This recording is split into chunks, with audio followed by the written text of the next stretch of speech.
ইন্নাল উলামা ওয়ারাসাতুল আম্বিয়া, উলামায়ে কেরাম আখরি পয়গম্বরের ওয়ারিস না, সমস্ত নবীদের ওয়ারিস। ওই যে আদম থেকে নবী আখরি পয়গম্বর, সমস্ত নবীর ওয়ারিস হচ্ছেন উলামায়ে কেরাম।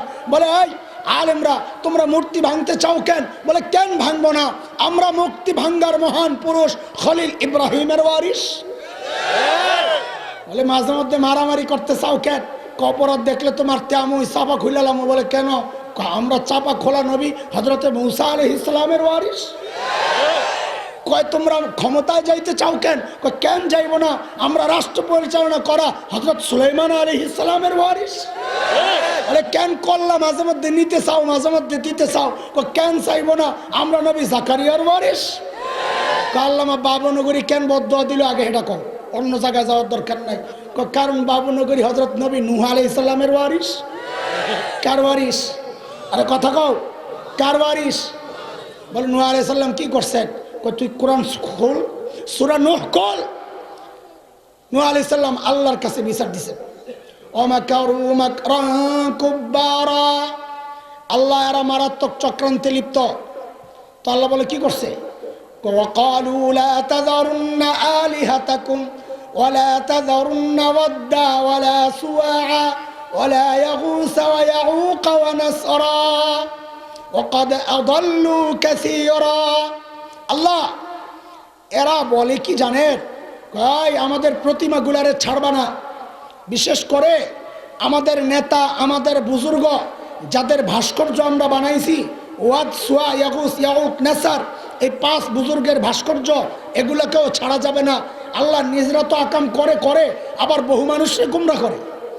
তো আল্লাহ জিজ্ঞেস করে, তো আপনি কি চান নবী, আপনি কি চান? তো হযরত নূহ আলাইহিস সালাম কয়, আল্লাহ লা তাজিদিজ জালিমিনা ইল্লা দালালা, আল্লাহ আপনি এক গুমরাহি আরো বাড়াইয়া দেন। এটা দোয়া, কথা কয় না, আপনি গুমরাহি বাড়াইয়া দেন, এটা দোয়া। গুমরাহি বাড়াইলে কি লাভ?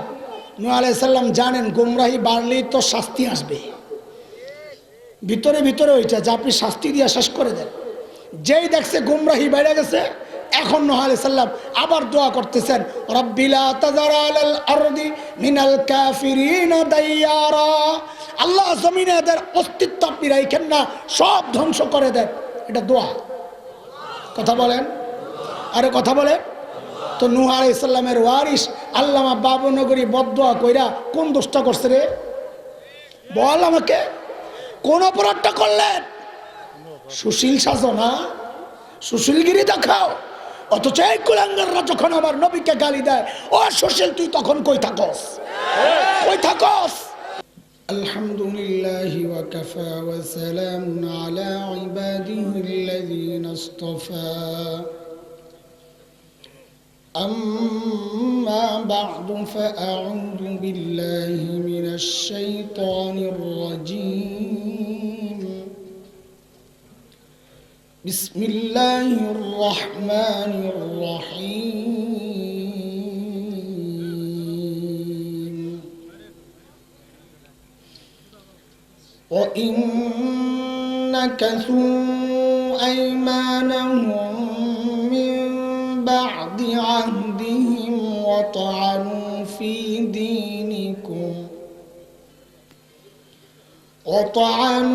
في دينكم فقاتلوا أئمة الكفر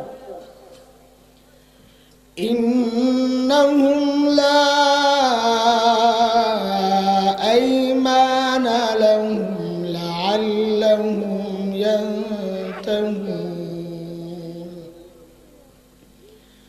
ألا تقاتلون قوما نكثوا أيمانهم وهموا بإخراج الرسول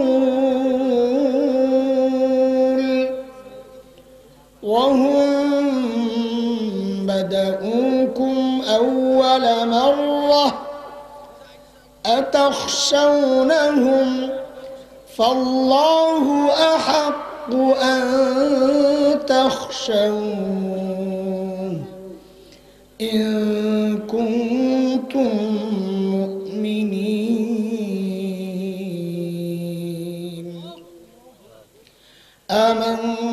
বিল্লাহ সাদাকাল্লাহুল আলিয়্যুল আযীম।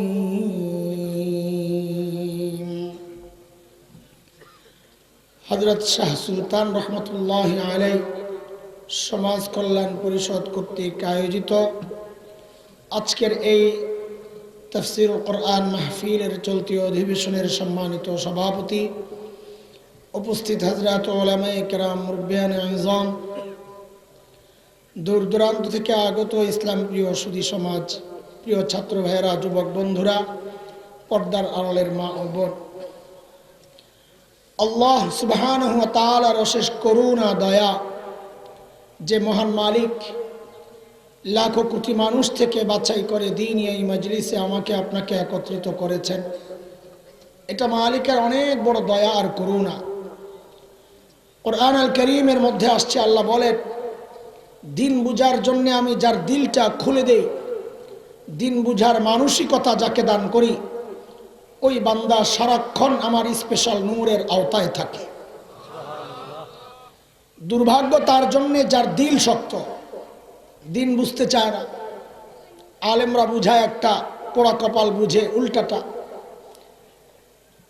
আলেমরা চায় বুঝাইতে, কোনো কোনো পোড়া কপাল আছে চায় খেলতে। আলেমরা বলে বুঝো, পোড়া কপাল বলে খেলা হবে আসো। এই বোকাকে কে বুঝাবে? দিন খেলার জিনিস না, দিন বুঝার জিনিস। খেলার জিনিস আলাদা, বুঝার জিনিস আলাদা। আল্লাহ তাআলা যে মহান মালিক, এই নিয়ামতে আমাদেরকে ধন্য করেছেন, ওই মালিকের শুকরিয়া আদায় করি, জবান খুলে প্রাণ খুলে কালিমাতুশ শুকর উচ্চারণ করি, আলহামদুলিল্লাহ। মুহতারাম হাজরিন, আমার অবস্থা খুব বাজে অবস্থা। গত 3-4 দিন থেকে জ্বর, গলা একদম বসা, খুবই কষ্ট কথা বলতেছি। ডাক্তারের পরামর্শ ছিল না আসা। গতবার একবার ফ্লাইট মিস করে আসতে পারি নাই, এইবার মিস করলে আমাদের মামুরা আছে, যে ডাকুল্লা মামু, এরপরে আর এই এলাকার বেড়াইতে আসা যাবে না। মাঝে মধ্যে বেড়াইতে আসি, হজরতের কবর জিয়ারত করি, খাওয়া দাওয়ার আয়োজন হয়, বড় আদর করেন, আমার মহব্বত করেন। এই এলাকায় আসা যাওয়া বন্ধ করেন। এই ডরে ভয়ে কোনো রকম হাজিরা দিতে আসছি। আপনারা দোয়া করেন আল্লাহ যেন যে আয়াত 2টা পড়েছি, যে কথাগুলো বলতে চাই, আল্লাহ তাআলা যেন এই কথাগুলো আমাকে বুঝায় বলার তৌফিক দান করেন। লম্বা সময় আজকে আপনারা কথা শুনেছেন, বাপ রে বাপ, এক এক স্টারের চেয়ে এক এক স্টার। সুবহানাল্লাহ। এই একসাথে দুগুলারে কেমনে জমা করছে আল্লাহর বান্দারা আল্লাহই জানে, কতদিন ঘুরছে কে জানে, আল্লাহই জানে। হায় মালিক। তা আমার কাছে 3-4 বার গেছে, এটা ঠিক। মামু আসেনি, আমার ঠিক করতে কয়েকবার যাইতে হয়েছে, বাকিদের হালত কি অবস্থা আল্লাহই জানে। আমার ভাই আল্লাহ মামুর দামাত বারাকাতুহুল আলিয়া কথা বলেছেন, বন্ধু মুফতি সাখাওয়াত হোসেন রাজি কথা বলেছেন, বয়ানের লাইনে আমাদের ওস্তাদ আল্লামা নুরুল ইসলাম মণিপুরি দামাত বারাকাতুহুল আলিয়া কথা বলেছেন, আরো বুজুর্গ উলামায়ে কেরাম কথা বলেছেন। এখন শেষ কিছু জরুরি কথা এই সময়ের জন্য, সময়ে আমি ছেড়ে দিব। আমার একটা সুবিধা আছে, আমি চাইলেও এখানে থাকতে পারবো না। এই একটা বাড়তি সুবিধা নিয়ে এখানে বসছি, সেটা হলো আমার গাড়ি টাইম মতো যাইতে হবে। এটা আয়োজকরা জানে, ওনারাই আমার খোসাইয়া উঠাই দিবে যে গাড়ি পাইবেন না, শেষে আরেক বিপদ, সকালে আবার খাওয়ানো লাগবে, তাড়াতাড়ি বিদায়। আলহামদুলিল্লাহ বাইরে হয় না। আরে আমার একটু আরাম হবে, এই জন্য বলেন না আলহামদুলিল্লাহ। মুহতারাম হাজরিন, বড় এক নাজুক আর কঠিন সময় আমরা পার করতেছি। হক্কানি উলামায়ে কেরামের প্রতিপক্ষ দিন দিন বাড়ছে। ইসলাম বিদ্বেষী অপশক্তিত প্রতিপক্ষই নতুন নতুন প্রতিপক্ষ এখন আমাদের সামনে তাদের চেহারা মুখোশ উন্মোচন করছে। উলামায়ে কেরামের ভুল ধরাই যাদের কাজ, মামুল কেমনে বলে কেন, বাবুনগরী বদদোয়া করলো কেন, এই হুঙ্কার কেন, ওই ধমক কেন, আওয়াজ এত উঁচা কেন, রহমতের নবীর ওয়ারিসদের এমন কারবার কেন? এই অভিযোগ অভিযোগ অভিযোগ সুবহানাল্লাহ চলছে। এগুলোর কারণ কি? আজকে আমি মূর্তির বিরুদ্ধে কথা বললে কেন আমাকে মারতে আসা হয়? কারণ কি? আজকে কিছু ভাই উঁচু আওয়াজে প্রতিবাদ করলে কেন আমাদের মতো লেবাসওয়ালারাই প্রতিবাদ করে? কারণ কি? কারণ হচ্ছে আমাদের জিম্মাদারি যে কি তা আপনারা জানেন না। আমাদের মধ্যেও কেউ কেউ আছেন কি তার জিম্মাদারি সে নিজেও জানে না, যার কারণে আমাদেরকে খালি সবক দেয়, এটা এমনি করেন ওইটা অমনি করেন। আমি শুরুতে দুইটা আয়াত তিলাওয়াত করেছি, সূরা তাওবা আয়াত 12-13। আল্লাহ তাআলা নির্দিষ্ট একটা শ্রেণীর ব্যাপারে মালিকের ঘোষণা, যারা চুক্তি লঙ্ঘন করে, দিনকে নিয়ে কটাক্ষ করে, নবীকে গালি দেয়, দাড়ি টুপি নিয়ে বিদ্রোহ করে, তাচ্ছিল্য করে, পর্দা নিয়ে উপহাস করে, শরিয়াই কোনো বিধান নিয়ে যারা তাচ্ছিল্যের সাথে কথা বলে, আল্লাহ তাআলার বিধান হচ্ছে ফাকাতিলু আইম্মাতাল কুফর, এগুলা কাফের নেতা, এগুলার একটাই শাস্তি, কল্লা ফালায় দাও। এই কথা বাবুনগরীর কথা বলে না, এই কথা বাবুনগরীর কার? এই কথা আল্লামা মামুনুল হকের কার? কার এই কথা, এই বিধান কার? বলে একটু আপোষ করে চললে তো আল্লাহ বলেন লা ঈমানা লাহুম লাআল্লাহুম ইয়ানতাহুন, সুযোগ দেওয়া যাবে না। আল্লাহ জানেন এটা একটা কঠিন ব্যাপার, এদের সাথে এদের মোকাবেলায় কথা বলা একটা রিস্কি বিষয়। এই খবর আল্লাহর নাই? আল্লাহ জানেন, জানেন বলেই পরবর্তীতে মালিক বলতেছেন তোমরা তাদের সাথে লড়াই কেন করো না? ভয় পাও? তোমরা কি তাদেরকে ভয় পাও? আমেরিকা ভয় পাও? ভারত ভয় পাও? দল ভয় পাও? রাষ্ট্র ভয় পাও? বাহিনী ভয় পাও? আল্লাহ বলেন ইন কুনতুম মুমিনিন, যদি ইমানদার হয়ে থাকো, ফাল্লাহু আহাক্কু আন তাখশাউ, ভয় পাইতে হবে একমাত্র আল্লাহকে। কাকে? আরে বলেন না কাকে? কাজী কারো রক্তচক্ষু দেখে স্পর্শকাতর এবং স্পষ্ট সিদ্ধান্ত মালিকের এসব বিষয়ে কথা বলতে বিন্দুমাত্র অস্পষ্টতা নাই, দ্বিধা নাই, দ্বন্দ্ব নাই, কোনো রকমের ইখতিলাফ নাই এই ব্যাপারে, এবং কোনো রকমের ভয় সংকোচ কাজ করলে হবে না। এই জায়গায় কোনো আপোষ নাই, আল্লাহ আপোষ করেন নাই, নবী আপোষ করেন নাই। একটাই কথা, দিনকে নিয়ে যারা কটাক্ষ করবে, নবীকে যারা গালি দিবে, দাড়ি নিয়ে কটাক্ষ করবে, টুপি নিয়ে কটাক্ষ করবে, পর্দার বিধান নিয়ে কটাক্ষ করবে, অন্য কিচ্ছু চলবে না। একটাই শাস্তি চাই, মৃত্যুদণ্ড দিতে হবে, মৃত্যুদণ্ড দিতে হবে।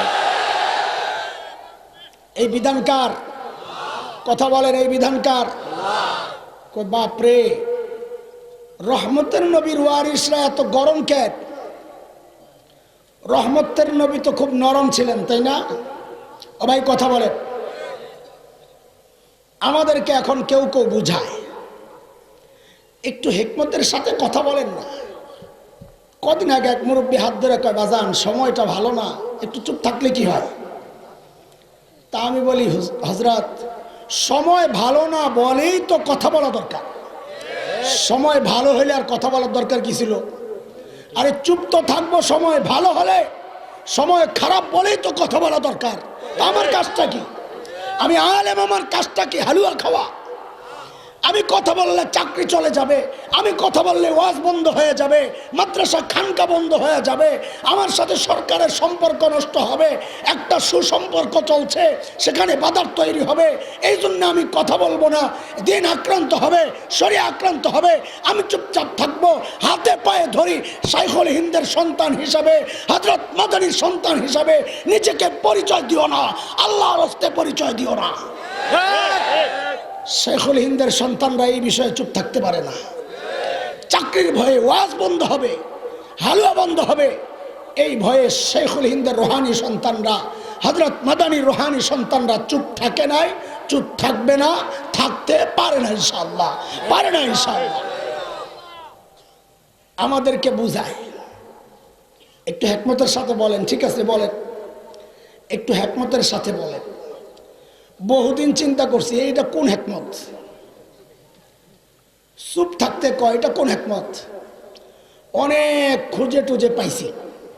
ও ঘটনা তো বাংলাদেশে হিকমত দুই প্রকার। বলেন কয় প্রকার? বাংলাদেশে হিকমত কয় প্রকার? একটা হইল বাংলা হিকমত, আরেকটা হইল কোরআনের আরবি হিকমত।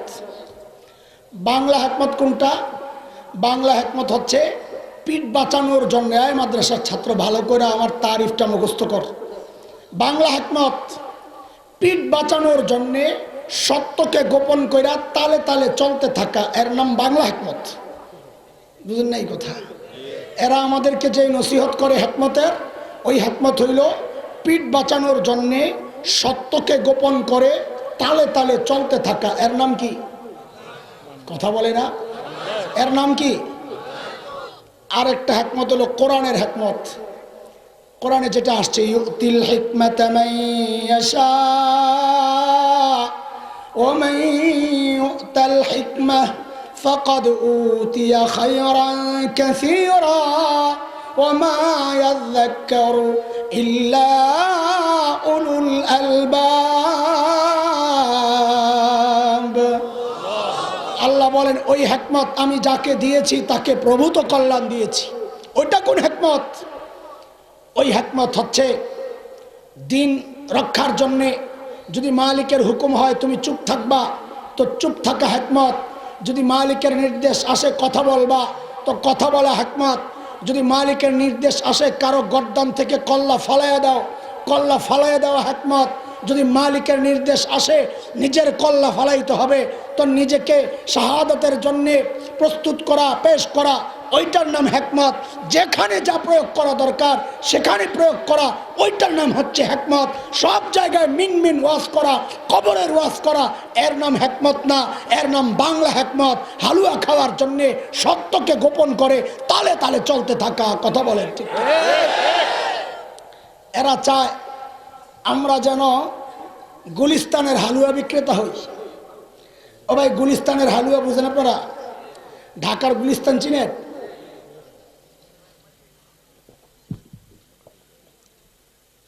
ঢাকার গুলিস্তান আর সদরঘাট হলো বাটপাড়ের জায়গা। কখনো গেলে মোবাইল টোবাইল সাবধানে রেখে। ওই উপরে দিয়া বলে 3-4 বিজ্ঞানী ঘুরতেছে সারা দুনিয়া। এক এলাকায় গেছে এক বিজ্ঞানী আরেক বিজ্ঞানীর জায়গায়, না দেখে কত এখন কই আছো? জাপানে আছি। কেমনে? খুব ঠান্ডা লাগতেছে। আবার কয়েক ঘন্টা পর জিজ্ঞে, হ্যাঁ এখন কই আছো কও তো? আরবের কোনো কান্ট্রিতে আছি। কি জন্যে? খুব গরম লাগতেছে। আবার অনেকক্ষণ পরে আরেকজন জিজ্ঞেস করে, এই কও তো এখন কই আছো? ঢাকার সদরঘাটে। কেমনে বুঝলি? একটু আগে হাতে ঘড়িটা আসছিল, এখন দেখি না। এলো বাটপাড়ের জায়গা।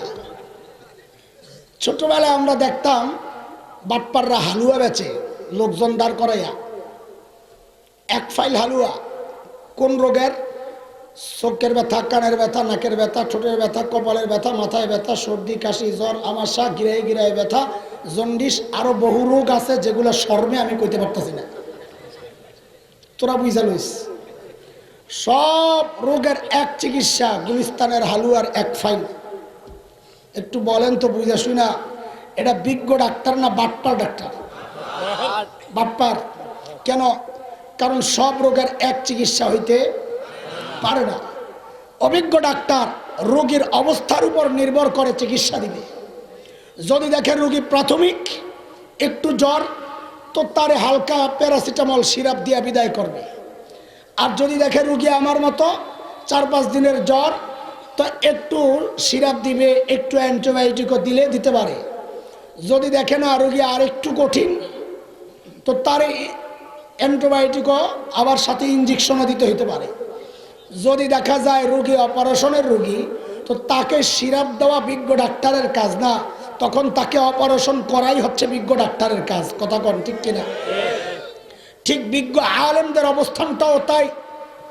বিজ্ঞ আলেম যদি মনে করে রোগ প্রাথমিক, তো বিজ্ঞ আলেমরা দাওয়াত ও তাবলীগের সাথীদেরকে পাঠায়া দিবে, যাও এদেরকে পিঠের মধ্যে বসে বসে যায় বুঝাও। বিজ্ঞ আলেমরা যদি মনে করে না রুগী প্রাথমিক না আর একটু কঠিন, তো মুফতি মুশতাকুর নবী দামাত বারাকাতুহুমুল আলিয়াকে পাঠাইয়া দিবে, যাও সিরাপও দিও, আবার মাঝে মধ্যে সাতা সুতা দিয়ে হালকা একটু অ্যান্টিবায়োটিকও দিয়ে দিও যাও। যদি দেখে না রুগী আর একটু কঠিন, তো আমার ভাই মাওলানা খালিদ সাইফুল্লাহ আইয়ুবীকে পাঠাইয়া দিবে, যাও অ্যান্টিবায়োটিকও দিবা, আবার মাঝে মধ্যে একটু ইঞ্জেকশনও দিবা। আর যদি দেখা যায় যে না রুগী অপারেশনের রুগী, তখনও কি তুমি চাও দাওয়াত তাবলীগের মেজাজে তোমারে বুঝাবো, পিঠে পুইসা পুইসা বুঝাবো, সিরাপ দিব, প্যারাসিটামল দিব? না, তুমি তো অপারেশনের রুগী, তোমার অপারেশন করার জন্যে অপারেশন স্পেশালিস্ট সার্জন আল্লামা মামুনুল হকের তখন দরকার। কিন্তু আপনারা চান কি জানেন? আপনারা চান আমরা খালি সবসময় কবরের ওয়াজ করি। এখন অবস্থা হয়েছে রুগীর পরামর্শ মতো ডাক্তারের চিকিৎসা করা লাগবে। রুগী গেছে হাসপাতালে, যায়া দেখে হাসপাতালের মধ্যে লেখা অপারেশন থিয়েটার। রোগী কয় আমি এই হসপিটালে ভর্তি হবো না। কি জন্যে? কয় এখানে জঙ্গিরা থাকে, উগ্রবাদী, উস্কানিদাতা। কেন? কই যে এখানে কাটাকাটি হয়। তো এখন বিজ্ঞ ডাক্তার কি করবে? কব ঠিক আছে বাতিজা তুই জাগা, তোর একটা সিরাপ দিয়ে দিই, খা। না কব জলদি ঢুক, কথা কর। আরে অভিজ্ঞ লোকেরা কি বলবে? অপারেশনের রুগীরে ছেড়ে দিবে না ঢুকাবে? কিন্তু আপনারা চান এখন রুগীর পরামর্শ মতো যেন ডাক্তাররা চিকিৎসা দেয়। হুজুর এমনি করেন না, এমনি কর। স্লিপ আসে, রাজনৈতিক আলাপ চলবে না, ওইটা চলবে না, ওইটা চলবে না। মাঝে মধ্যে মিজাজ এমন খারাপ হয়, স্লিপ ছিঁড়া একদম মুখের উপরে ফালাইয়া বলি, বেটা গাদা জালিম, তুই আমার স্লিপ দেশ 1400 বছর আগে আমার মালিক আমাকে কোরআন আল কারীমের স্লিপ দিয়ে দিছে, আমি আমার মালিকের স্লিপ নিয়ে কথা বলবো না তোর মতো পান্ডার সন্ডার স্লিপ নিয়ে কথা বলবো? এখন রুগীর পরামর্শ মতো চিকিৎসা দরকার, তাই না? আপনারা তো চান এটাই। তো মামুর লোক চিল্লাইলে এত সমস্যা কি? আপনাকে কন্ত দিহি কত রকম আমার লেবে সার মানুষ এত চিল্লাই কেন? আমার বুঝায় লগে থাও একটু বুঝাই তারো না, কি বুঝামো? এত চিল্লাই কেন? তো তোর সমস্যা কি? বেড়াই চিল্লা কর, কষ্ট লাগে, হের লাগে, তোর কি? হের কষ্ট লাগতেছে, এত চিল্লাই কেন? ঘরে লাগছে আগুন, এখন বুঝে তোমার ডাক দিবে, কে আসেন তাড়াতাড়ি আইয়ে। ঘরে আগুন লাগছে, এখন তো চিৎকার দিবে, কে আসো, কই দৌড়াও।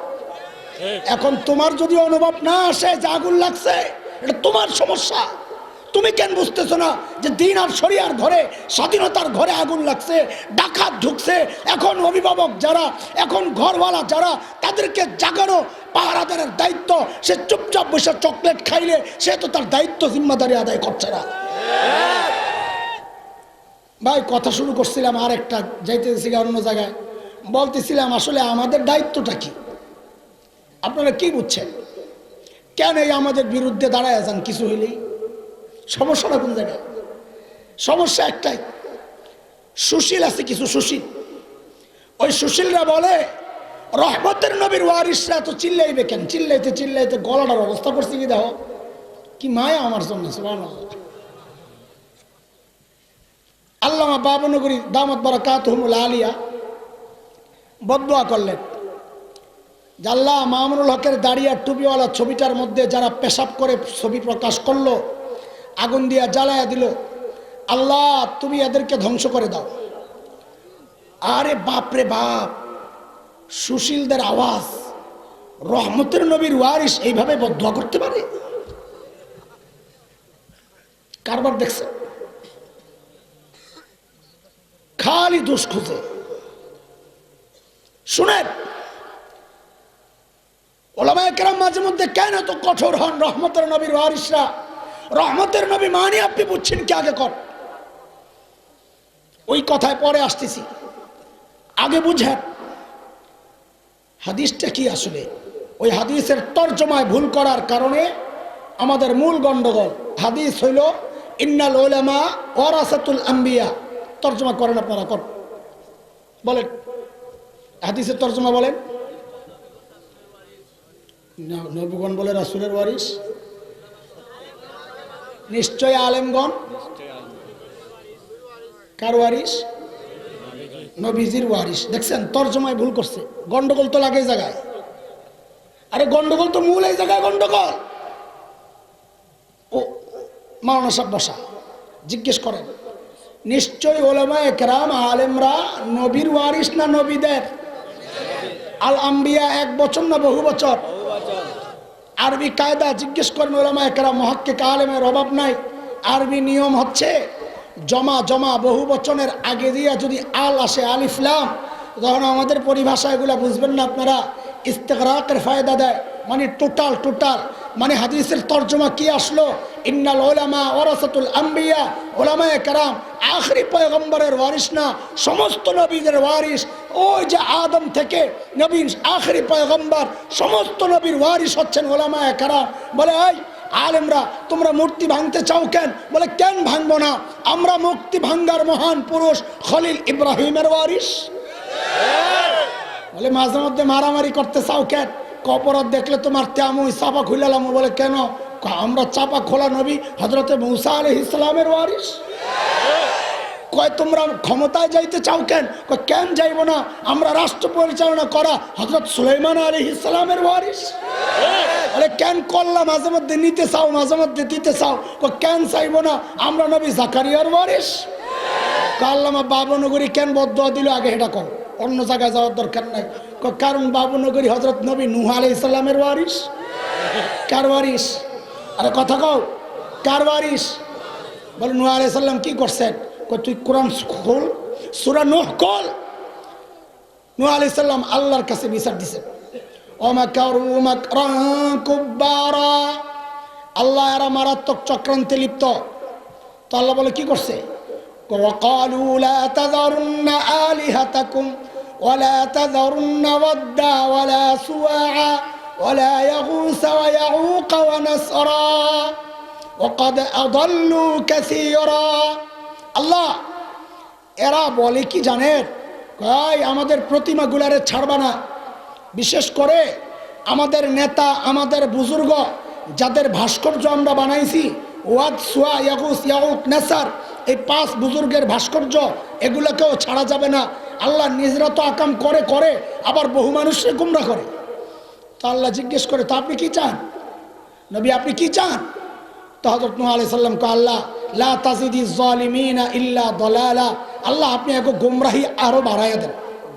এটা দোয়া, কথা কয় না, আপনি গুমরাহি বাড়াইয়া দেন, এটা দোয়া। গুমরাহি বাড়াইলে কি লাভ? নূহ আলাইহিস সালাম জানেন গুমরাহি বাড়লেই তো শাস্তি আসবে, ভিতরে ভিতরে ওইটা যে আপনি শাস্তি দিয়ে শেষ করে দেন। যেই দেখছে গুমরাহি বেড়ে গেছে, এখন নূহ আলাইহিস সালাম আবার দোয়া করতেছেন, রাব্বিলা তাযার আলাল আরদি মিনাল কাফিরিনা দাইয়ারা, আল্লাহ জমিনে এদের অস্তিত্ব আপনি রাখেন না, সব ধ্বংস করে দেন। এটা দোয়া, কথা বলেন, আরে কথা বলেন। তো নূহ আলাইহিস সালামের ওয়ারিস আল্লামা বাবনগরী বদদুয়া কইরা কোন দোষটা করছে রে? বল আমাকে, কোন অপরাধটা করলেন? সুশীল সাজনা, সুশীলগিরি দেখাও, অথচ এই কুলাঙ্গাররা যখন আমার নবীকে গালি দেয়, ও সুশীল তুই তখন কই থাকস? কই থাকস? এই সুশীলরা যখন, এই কুলাঙ্গাররা যখন আল্লামা আহমদ শফিকে তেতুল হুজুর বলে বলে কটাক্ষ করলো, ও সুশীল তুই তখন কথাই ছিলি, কথা বল, জবাব দে। হালুয়ার সুশীলগিরি না, এগুলো আমরা বুঝি না। এই হলো এক জবাব। খুব খেয়াল করেন, আমাদের দায়িত্ব শোনাইতেছি, সমস্ত নবীরা দিন কায়েমের জন্য যতগুলো পদ্ধতি গ্রহণ করেছে, সমস্ত পদ্ধতি উম্মতের আলেমরা গ্রহণ করবে। সেটা যদি কাইন্দা কাইন্দা বুঝাইতে হয় কাঁদবে, সেটা যদি জিহাদের ময়দানে অবতীর্ণ হয়ে লড়াইয়ের মাধ্যমে যদি দিন প্রতিষ্ঠা করতে হয়। এখন তো আবার ফতুয়া আপনারা দেন, আমরা শুধু রক্ষণাত্মক ভূমিকায় থাকব, ঠিক না? আহা, কি চিন্তা ঢুকছে মাথায়। ইসলামকে রক্ষণাত্মক ধর্ম বানাইছেন আপনারা। মক্কা বিজয় তো রক্ষণাত্মক, তাই না? মদিনা থেকে নবী মক্কায় আসলেন, এটাও রক্ষণাত্মক, তাই না? মক্কা থেকে নবী ওই যে তায়েফে গেলেন, এটাও রক্ষণাত্মক ছিল, তাই না? তবুকে গেলেন, এটাও রক্ষণাত্মক ছিল, তাই না? বদরে আসলেন, সর্বপ্রথম যুদ্ধ, ওইটাও রক্ষণাত্মক ছিল। উম্মতকে আর কত ঘুম পাড়াইয়া রাখবেন আপনারা? জিজ্ঞেস করি, বলে উস্কানি দিও না, যদি এটাই হয় জিহাদের কথা বলা যদি উস্কানি হয়, ওই উস্কানি দাতা তো আল্লাহ। আল্লাহ হুকুম করতেছেন, ইয়া আইয়ুহান নাবিয়্যু হাররিদিল মুমিনিন, ও নবী আপনি আপনার উম্মতকে মুমিনকে জিহাদের জন্য উৎসাহিত করেন। উস্কানি দাতা তো আল্লাহ। এই কথাটা জি বলতো ডর লাগে, তাই না? হ্যাঁ বুঝি আমরা ওই জিটা বলতো ডর লাগে। বলে এখন তো জিহাদের কোনো অবস্থা নাই। কখন আসছিল? এখন তো সময় খুব খারাপ। আরে কয়দিন তোমারে কয়লার উপর শোয়াইছে? হ্যাঁ, আরে কয়দিন তোমাকে কয়লার উপর শোয়াইছে জিজ্ঞেস করি। অথচ যাদের ওয়ারিস নিজেকে দাবি করো, যাদের রুহানি সন্তান নিজেকে দাবি করো, ওই শেখুল হিন্দের ইতিহাস পড়ে শোনাও। মৃত্যুর পর শেখুল হিন্দকে দেওবন্দের মানুষরা যখন ধোয়াইতেছিল গোসল, হায় হায় দেখে কোমরের মধ্যে কোনো গোশত নাই, শুধু মেরুদণ্ডের হাড়টা। লোকজন অবাক হয়ে গেছে, এই কি অবস্থা শেখুল হিন্দের। কিন্তু কেউ জানে না কি হয়েছে। হযরত মাদানী ছিলেন কলকাতায়। ওস্তাদের মৃত্যুর খবর পায়া দেওবন্দে যখন পৌঁছে, দেওবন্দের মানুষ দৌড়ে আসছে, হযরত শেখুল হিন্দের কোমরের এই কি অবস্থা, কিচ্ছু নাই গোশত, মেরুদণ্ডের হাড় খালি, কি সমস্যা। আয় হায়, হযরত মাদানী হাউমাউ করে কান্না শুরু করছে। আমার ওস্তাদের এই কথা আমি কাউকে বলি নাই। ইংরেজরা প্রত্যেক দিন আমার ওস্তাদকে নির্যাতন করতো আর বলতো আমাদের কথা মেনে নাও। শেখুল হিন্দ রাজি হইতেন না। শেষমেশ তারা প্রত্যেক দিন কি করতো, গরম লোহা শলাকা গরম কইরা, আগুনে গরম কইরা প্রত্যেক দিন শেখুল হিন্দের কোমরের মধ্যে লাগাই দিত। এইভাবে গোশতগুলা পইরা পইরা শেখুল হিন্দের কোমরে কোনো গোশত নাই, মেরুদণ্ডের হাড়টা ছাড়া কিচ্ছু নাই। ও শেখুল হিন্দের রুহানি সন্তানরা, আজকে তোমরা বিশৃঙ্খলা সৃষ্টি হবে এই অজুহাতে জিহাদের কথা বলা ভুলে গেছো, প্রতিবাদ ভুলে গেছো। সাতিমে রাসূলকে হত্যার সিদ্ধান্ত হয় এই জমিনে, তুমি চুপচাপ থাকো। ও মুসলমান, অভিজিতের জীবনের মূল্য আমার নবীর ইজ্জতের চেয়ে বেশি মূল্য হয়ে গেল।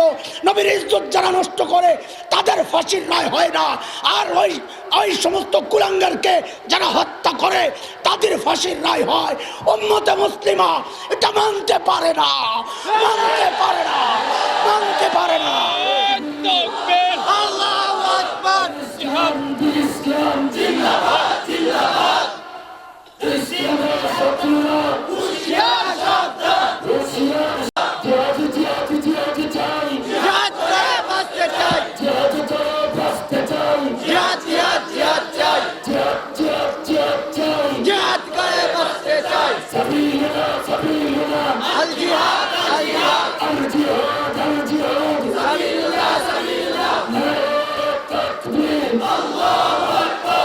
আইন নিজের হাতে তুলে নিতে আমরা কাউকে উৎসাহিত করছি না, কিন্তু আমরা জানতে চাই আমার এই যুবক ভাইগুলো আইন নিজের হাতে কেন তুলে নিলে আমরা জানতে চাই। কারণ আপনারা আমাদের কথাগুলো শুনেন নাই। তখন যদি আমাদের কথা শুনে এই সাতিমদের হত্যার সিদ্ধান্ত নিতেন, মৃত্যুদণ্ড কার্যকর করতেন, তো আমার এই যুবকগুলা নিজ হাতে তাদেরকে হত্যা করতো না। উম্মতের এই শার্দুলকে থামানোর এইরকম শক্তি কারণেই নবীকে যারা ভালোবাসে তাদের কলিজায় আঘাত লাগে। নবীকে গালি দিলে তারা বরদাস্ত করতে পারে না। যুগে যুগে তারা সাতিমদেরকে হত্যা করেছে, করবেই। আপনি আটকাতে পারবেন না। আটকানোর একটাই রাস্তা, শাস্তি আপনারা নিজে দিয়ে দেন। ফাঁসি কার্যকর করেন, মৃত্যুদণ্ড কার্যকর করেন। দুনিয়ায় সবার বিচার হয়। আপনার বাবাকে গালি দিলে তার বিচার হয়, স্বামীকে গালি দিলে তার বিচার হয়, সন্তানকে নিয়ে কটূক্তি করলে তার বিচার হয়, আপনাদেরকে নিয়ে কটূক্তি করলে তার বিচার হয়। অথচ আল্লাহর নবীর ইজ্জত নিয়ে কথা হয়, আপনারা ওইটার বিচারে চিন্তা করেন না। ও মুসলমান শুনেন, সব বরদাস্ত করা যায়, এই জায়গায় কোনো আপোষ নাই। আমরা কাউকে ক্ষমতায় থেকে নামানোর আন্দোলন করি না, কাউকে ক্ষমতায় ওঠানোর আন্দোলন করি না। আমরা নবীকে ভালোবাসি, এখানে আমাদের কোনো ভেদাভেদ নাই। কে কিয়াম করে কে করে না, কে ওয়াহাবি কে সুন্নি, কে দেওবন্দি কে ফুলতলি, এগুলা শোনার আর সময় নাই। নবীর ইজ্জত রক্ষায় ঐক্যবদ্ধভাবে আওয়াজ উঠাইতে হবে। আল্লাহর নবীর দুশমনদের মৃত্যুদণ্ড চাই, মৃত্যুদণ্ড চাই।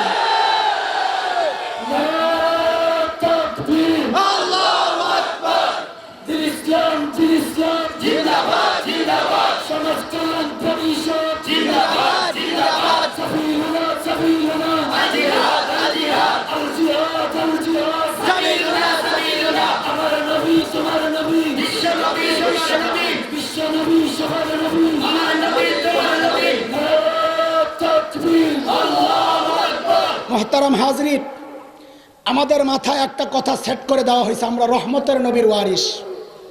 রহমতের নবী মানি ওই যে যিনি মার খান, বদদুয়া দেন না। কবি ইকবাল বলেছেন যেটা, ওইটাই মাথায় ঢুকছে। জুয়াসি কো কমলি মে আপনি ছুপা লে, जो जख्म खाकर भी दुश्मन को दुआ दे, उसे और क्या नाम देगा जमाना, वो रहमत नहीं है तो फिर और क्या है। এখন সবার মাথায় ঢুকছে যে ওহদে নবী রক্তাক্ত হয়েছেন, পাথর খেয়েছেন, নিজের সঙ্গীরা মৃত্যুবরণ শাহাদাত বরণ করেছেন, তাও নবী কইছে আল্লাহ এরা আমার উম্মত বুঝে না, এদেরকে হেদায়েত দিয়ে দাও। এটাই খালি মাথায় ঘুরে, তাই না? কিন্তু আমার নবীর কি আর কোনো রূপ নাই? এই একটাই রূপ। তো চলো আমার নবীর আরেকটা রূপ একটু দেখায় আসি। চলো, মক্কা বিজয়, আল্লাহর হাবিব মক্কায় ঢুকছেন, রহমতের নবী। আমি এখন থেকে বলবো বারবার রহমতের নবী বলেন, আপনারাও বলবেন। কি বলবেন? রহমতের নবী মক্কায় ঢুকছেন, মাথাটা নিচু, চোখ দিয়ে ঝরঝর করে পানি পড়তেছে। নবী তিলাওয়াত করতেছেন, ইন্না ফাতাহনা লাকা ফাতহাম মুবিনা, আল্লাহ এই বিজয় আপনার। দুইটাই ঘোষণা দিলেন, এই মক্কাবাসী ভয় পেও না, লা তাসরিবা আলাইকুমুল ইয়াউম, আজকে সবাইকে ক্ষমা, যাও, কোনো প্রতিশোধ নাই। তবে মান দাখাল আল মসজিদ আল হারাম ফাহুয়া আমিন, শর্ত হইল যে মসজিদে হারামে ঢুকবে সে। মান দাখালা দারা আবি সুফিয়ান ফাহুয়া আমিন, শর্ত হইল যে আবু সুফিয়ানের ঘরে আশ্রয় নিবে সে। মান আগলাকা বাবাহু ফাহুয়া আমিন, শর্ত হইল যে নিজের ঘরের দরজা বন্ধ করে দিবে সে নিরাপদ। লড়াই করতে আসলে তাকে ছাড়া হবে না, সব নিরাপদ। এই যে নবী ঘোষণা দিলেন, অথচ আল্লাহর তো সিদ্ধান্ত হচ্ছে মালাউনদেরকে ছাড়া যাবে না। আল্লাহর সিদ্ধান্ত কি? কথা বলেন, কাদেরকে? কাদেরকে? মালাউন মানে হিন্দু। কি? সূরা আহজাব আয়াত 57, মালাউন কাকে বলে আল্লাহ জানাইয়া দিয়েছেন। ইন্নাল্লাযীনা ইউযুনাল্লাহা ওয়া রাসূলাহু লা'নাহুমুল্লাহু ফিদ দুনিয়া ওয়াল আখিরাহ ওয়া আ'আদ্দা লাহুম আযাবাম মুহিনা। মালাউন হচ্ছে আল্লাহ আল্লাহ রসুলকে যারা কষ্ট দেয়, এরা মালাউন।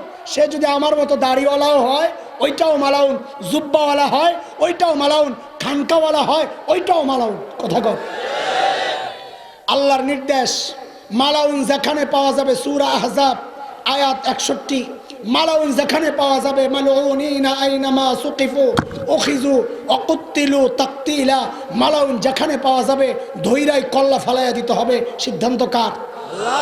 আল্লাহর সিদ্ধান্ত এটা। তো নবী কি করে সবাইকে মাফ করে দেন? নবী এই খবর নাই? আরে এই খবর নবীর ছিল না? নবী সবাইরে মাফ করেন নাই। এই জায়গায় তো সমস্যা। তোমরা খালি অর্ধেক দেখাও, অর্ধেক দেখাও যে রহমতের নবী সবাইকে ছেড়ে দিছে। আরে না, রহমতের নবী সবাইকে ছাড়েন নাই। আল্লাহ যাদেরকে ছাড়েন নাই, রহমতের নবী তাদেরকেও ছাড়েন নাই। রহমতের নবী ঘোষণা দিলেন, এই মালাউন যেগুলি আর আছে ধর, ধৈরা ধৈরা হত্যা কর। শেখ ইবনে তাইমিয়া রহমতুল্লাহ আলাইহি তার বিখ্যাত কিতাব আস-সারিমুল মাসলুল আলা শাতিমির রাসূল গনে গনে 15 জন মালাউনের নাম ঘোষণা করছেন। নবী নাম ধরে ধরে বললেন, আব্দুল্লাহ ইবনে খাতাল, কুরতুনা, কুরাইনা, সাররা, মাকিস ইবনে সুবানা, হুয়াইরিস ইবনে নাকিদ, আব্দুল্লাহ ইবনে সাদ ইবনে আবি সারাহ, ওয়াহশ ইবনে হারব, হুবার ইবনুল আসওয়াদ, হারিস ইবনে তালাতিল, আব্দুল্লাহ ইবনে জিবিয়ারা, কাব ইবনে জুহাইর, হুবাইরা বিনতে আবি ওয়াহাব আল মখজুমি, হিন্দা বিনতে উতবা, হারিস ইবনে তালাতিল। নবী গনে গনে 15 জনের নাম ঘোষণা করলেন যে যেখানে পাওয়া যাবে ধৈরাই হত্যা করতে হবে। এই ঘোষণাটা কার? রহমতের নবীর। সাবাস, বলেন বলেন, কার কার কার? আমাদেরকে খালি ওয়াজ করো না, রহমতের নবীর ওয়ারিসরা তো কঠোর কেন? এই দেখো রহমতের নবীর সিদ্ধান্ত কি ঘোষণা দিলেন, ধর, যেখানে পাবি ধৈরাই হত্যা কর।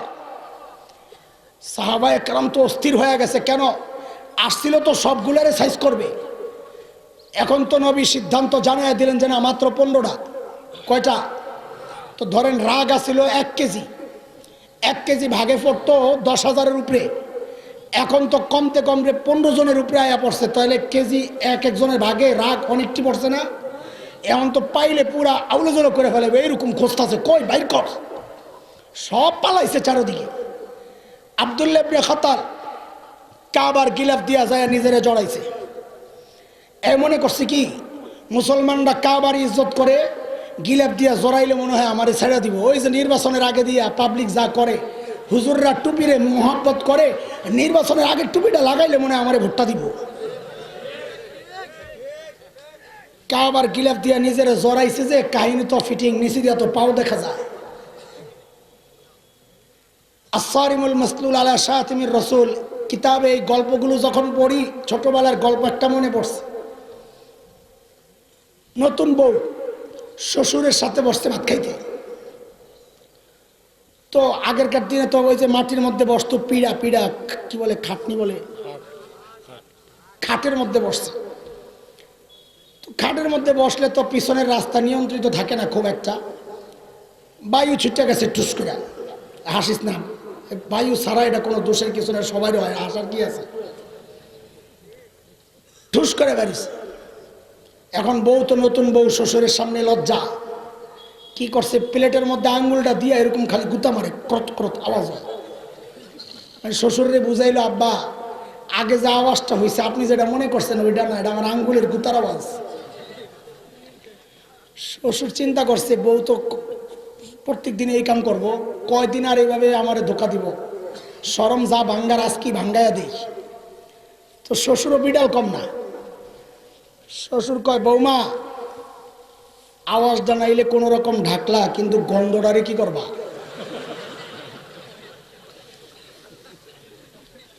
ওই আব্দুল্লাহ ইবনে খাতাল যখন কাবার গিলাফ দিয়া নিজেরে জড়াইছে, তখন আমার এটা মনে পড়ছে, আরে গাদা, বডিটা নেলে কোনো রকম ঢাকলি, পাউডিরে কি করবি? পাও তো দেখা যায় নিচে দিয়া। হযরত আলী কাররামাল্লাহু ওয়াজহা দূর থেকে দেখছেন এই দৃশ্য, দেখে কাউরে কিছু বলে না, ভাগে কম পড়বে, দিছে নিজে দৌড় তলোয়ার লইয়া। 2 সাহাবী দেখছে আলী যে দৌড় মারছে, এরা জানে না আলী কি জন্য দৌড় মারছে, কিন্তু বুঝছে যে বোয়াল মাছ মনে একটা পাইছে আলী, কিছু না দেখে 2 জন দিছে আলীর সাথে দৌড়। কি রাগ আর ক্ষোভ ভিতরে কাজ করতেছিল কাদের? রহমতের নবীর সঙ্গীদের। বলো বলো কাদের? আরে বলো কাদের? আমগরে সবক দাও না, দেখো মক্কা বিজয়ের ইতিহাসটা একটু পড়ো। হযরত আলী কাররামাল্লাহ বাইর করছেন টাইনা, লগে লগে কল্লাটা ফালাইয়া দিয়া মাকাম ইব্রাহিমের পাশে ঝুলাইছেন। কার হুকুমে?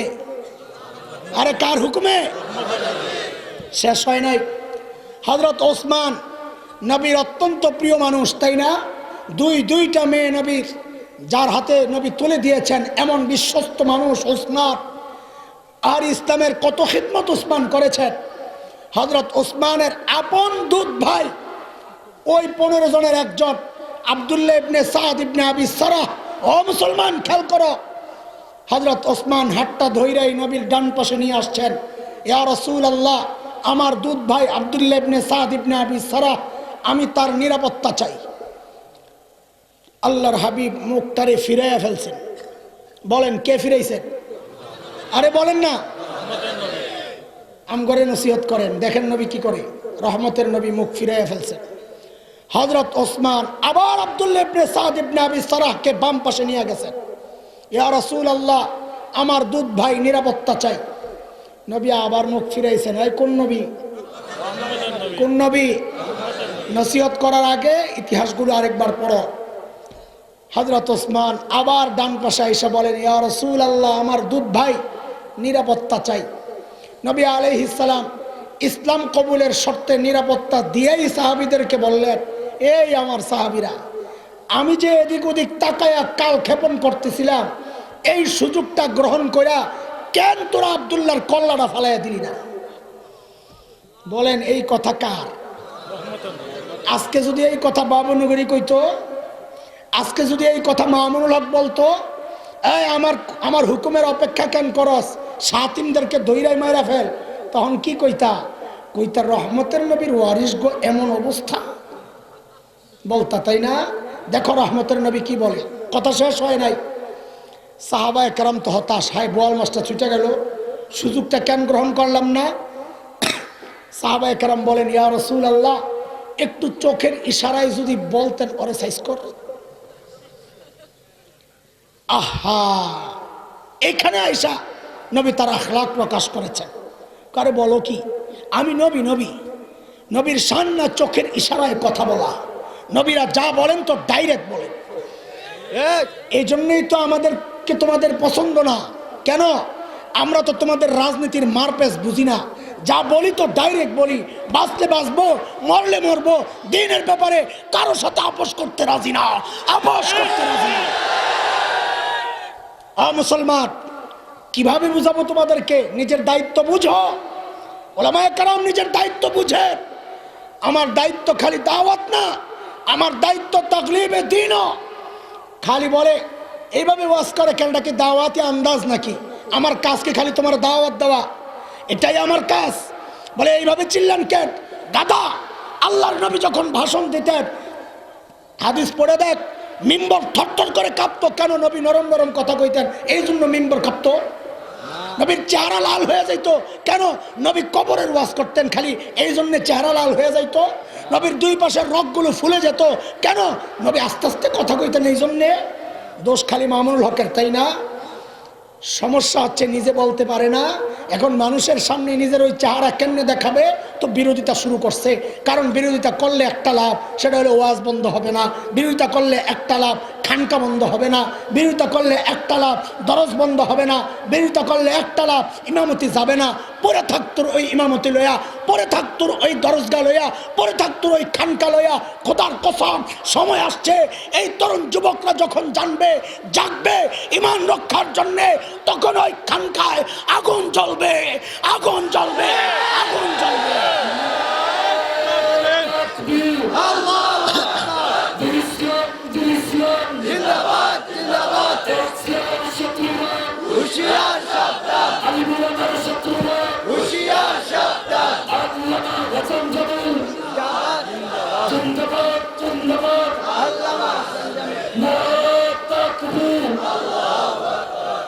যেই জায়গা থেকে শরীয়তের মজলুম বিধান জিহাদের আওয়াজ উঠবে না, নিশ্চিত জেনে রাখো, সে যেই হোক তাকে নেফাক পেয়ে বসেছে, নিফাক পেয়ে বসেছে। প্রত্যেকটা মুসলমানের হৃদয়ে এটা লালন করা দরকার। করি না করি সেটা পড়ে বেটা। আমার সুযোগ হয় নাই, আমি করছি না। আমার সুযোগ সামর্থ্য নয়, আমি করছি না। বিরোধিতা করস কে? ইমান থাকবে না, কসম আল্লাহর, কসম আল্লাহর ইমান থাকবে না। বলে সময় আসে নাই, আসবে কবে তোমার? আমি কি বলছি নাকি সময় আসছে? আমি কি বলছি নাকি নাই মাজা? আমি কি ডাক দিছি না কে মার? আমিও তো বলি নাই। সময় আসলে আমরাও করব, কিন্তু তাই বলে এই বিধান নিয়ে আলোচনা চলবে না। কোরআন থেকে বাদ দিয়ে দাও, দাও কোরআন থেকে বাদ দিয়ে দাও। ওইটা তো করা যাবে না, তাইলে তো মুরতাদ ফতোয়া আসবে। আবুল ফজল আর ফয়জির কাতারে নাম উঠে যাবে। এখন বহু ভাই আছেন, আমি নাম বললে বলবেন এত বড় আলেম, দরবারি হয় কেমনে? আপনি ভুল বুঝতেছেন, দিন আপনি বুঝেন নাই। হ্যাঁ আমি বুঝি নাই, কথা ঠিক আছে, কিন্তু তুমি মনে করো না বড় আলেম হইলে দরবারি হয় না। আরে দরবারি বড় আলেমরাই হয়। আমার মতো চুনুপুটিরে দরবারি বানাবে না। আমারে দরবারি বানায় সরকারের লাভটা কি? দরবারি তো তাকেই বানাবে যার এলেম আছে, যার মর্যাদা আছে, যার ক্ষমতা আছে, পাওয়ার আছে, লাখো মুরিদ আছে। সরকার দরবারি তারই বানানোর চেষ্টা করবে। আবুল ফজল আমার মতো দুর্বল আলেম ছিল না, ফয়জিরা আমার মতো দুর্বল আলেম ছিল না। কোরআনের তাফসির লিখেছে আবুল ফজল ফয়জি ফার্সি ভাষায় একটা অক্ষরও ব্যবহার করেন নাই যেই অক্ষরে নক্তা ছিল। বুঝো এবার কত বড় আলেম ছিল। বর্তমান দরবারি যতগুলো আছে একটাও আবুল ফজলের মতো না, একটাও ফয়জির মতো না। আমরা বলি না সরকারের সাথে সম্পর্ক ছিন্ন করার জন্যে, আমরা বলি না তাদের সাথে বিদ্বেষ লালন করে সবসময় সাংঘর্ষিক অবস্থায় থাকার জন্যে, আমরা এটা বলি না। আমরা বলি সরকারের সাথে আমরা থাকবো, সুসম্পর্ক রাখবো, তাদের কাছে যাব, কিন্তু আবুল ফজল আর ফয়েজি হয়ে না, ওখানে আমরা যাব হযরতে মুজাদ্দিদ আলফে সানি হিসাবে। তাদেরকে নসিহত করে উম্মার কল্যাণকামী বানাবো। আমাদের সমস্যা হচ্ছে আমরা দরবারে যাই কেন? দরবারের কথাগুলো আমাদেরকে গিলাইতে, অথচ যাওয়া দরকার ছিল ইমানদারদের কথাগুলো দরবারীদেরকে গিলাইতে। কথা বুঝেন নাই? তাদের উচিত ছিল যারা দরবারি উম্মতের কথাগুলো তাদেরকে জানায় দেওয়ার জন্যে। এখন উল্টা হয়েছে, তারা সরকারের কথাগুলো আসে উম্মতকে জানানোর জন্যে। এইরকম দরবারি আমাদের দরকার নাই। কথা বলেন আপনারা, কথা বলেন।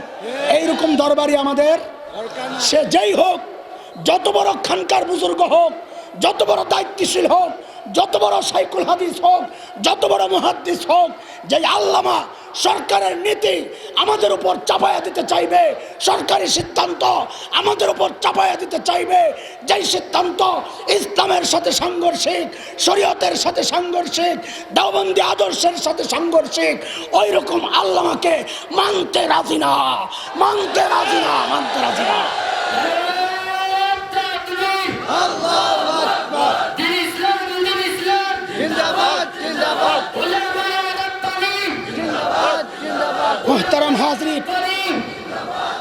মোহতারাম হাজরিন, এসব বিষয় বড় স্পর্শকাতর, বলাটা রিস্ক, আমি জানি। আপনি মনে করেন না আমার মাথায় ঘেলু নাই, আমার এই বক্তব্য আমার মুসিবতের কারণ হইতে পারে। আপনি ভেবেন না আমি এটা জানি না। আপনার চেয়ে আমি বেশি এই ব্যাপারে সতর্ক। আমি জানি আমার পেছনে টিকটিকি লাগানো আছে, আমি তাও জানি। আমাকে খবরদারি করার লোকের অভাব নাই, আমাকে হুমকি ধামকি দেওয়ার লোকের অভাব নাই, আমাকে ফাঁসিয়ে দেওয়ার লোকের অভাব নাই। কিন্তু ইমান তো কবুল করেছি, এই সব বিষয় পেছনে ফেলার জন্যেই। ইমান যেহেতু কবুল করেছি, আমার বিবি বিধবা হবে আমার কোনো পরোয়া নাই। ইমান যেহেতু কবুল করেছি, আমার সন্তান এতিম হবে আমার কোনো পরোয়া নাই। ইমান যেহেতু কবুল করেছি, শরীর থেকে মাথা বিচ্ছিন্ন হবে আমার কোনো পরোয়া নাই। কিন্তু দ্বীনের ঝান্ডাকে জমিনে পড়তে দেব না, পড়তে দেব না, ইনশাআল্লাহ পড়তে দেব না। বলো মুসলমান, আজকে শেখ সুলতান রহমতুল্লাহ আলাইহির এই পবিত্র জায়গা থেকে আল্লাহকে সাক্ষী বানায় ওয়াদা দাও, যদি ডাক আসে ইমান রক্ষার, যদি ডাক আছে দ্বীন রক্ষার, মাদ্রাসা শিক্ষা ব্যবস্থা রক্ষার, শরীয়ত রক্ষার, তাওহীদ প্রতিষ্ঠার, যদি ডাক আসে রিসালাত প্রতিষ্ঠার, যদি ডাক আসে নবীর ইজ্জত প্রতিষ্ঠার লক্ষ্য রক্ষার, ও মুসলমান, যদি এর জন্য জীবন দিতে হয়, বুকের তাজা রক্ত ঢেলে দিতে কে কে প্রস্তুত? আল্লাহকে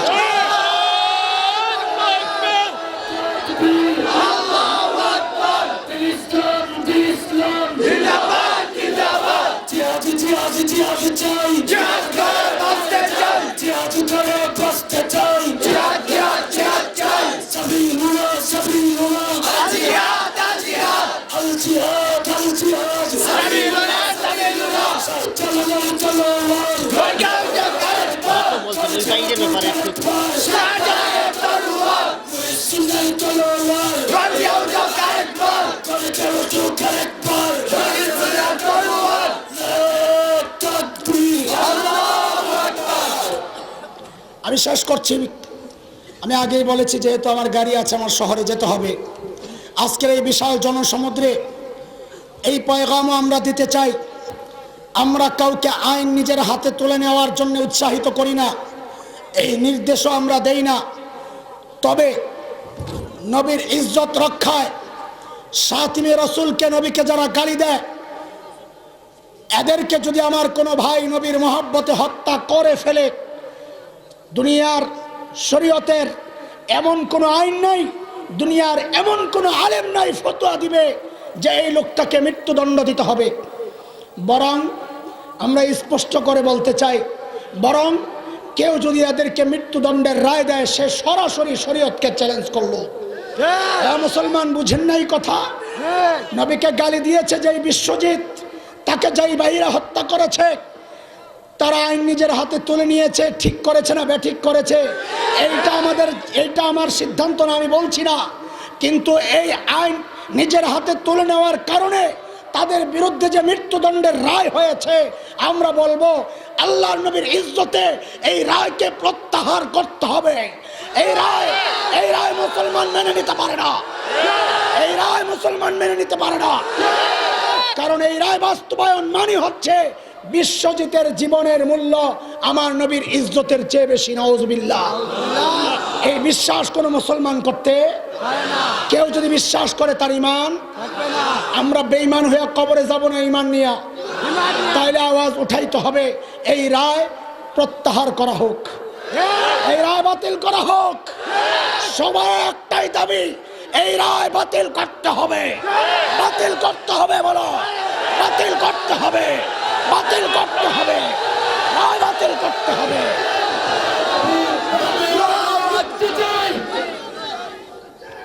আমার ভাইদের মুক্তি চাই, মুক্তি চাই, মুক্তি চাই, মুক্তি চাই। নাম বিশ্বজিৎ না অভিজিৎ।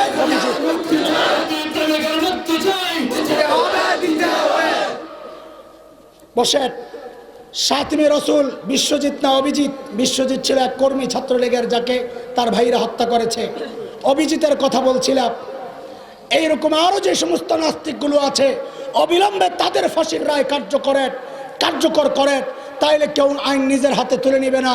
আমরা চাই আইন আপনাদের হাতেই থাক, কার্যকর আপনারাই করেন। আমরা তো বলি নাই আমার ভাইকে এই যায় হত্যা কর, এই সুযোগ আপনারাই দিয়েছেন, এর দায় আপনাদের, আমাদের না। আজকে এই সম্মেলন থেকে আমাদের শেষ পয়গাম, আল্লাহর নবীর ইজ্জত রক্ষায় যে ভাইরা নবীর দুশমনদেরকে হত্যা করেছে, এদের নিঃশর্ত ক্ষমা, নিঃশর্ত মুক্তি আমরা চাই। চাই কি চাই না? চাই কি চাই না? চাই কি চাই না? আল্লাহ তুমি সাক্ষী থাকো, মালিক তুমি সাক্ষী থাকো। আমার ভাইদের পক্ষে আমরা সবাই আছি ইনশাআল্লাহ, সবাই আছি ইনশাআল্লাহ। আল্লাহ আমার ভাইদেরকে রক্ষা করেন, আমিন। ওয়া আখিরু দাওয়ানা আলহামদুলিল্লাহি রাব্বিল আলামিন।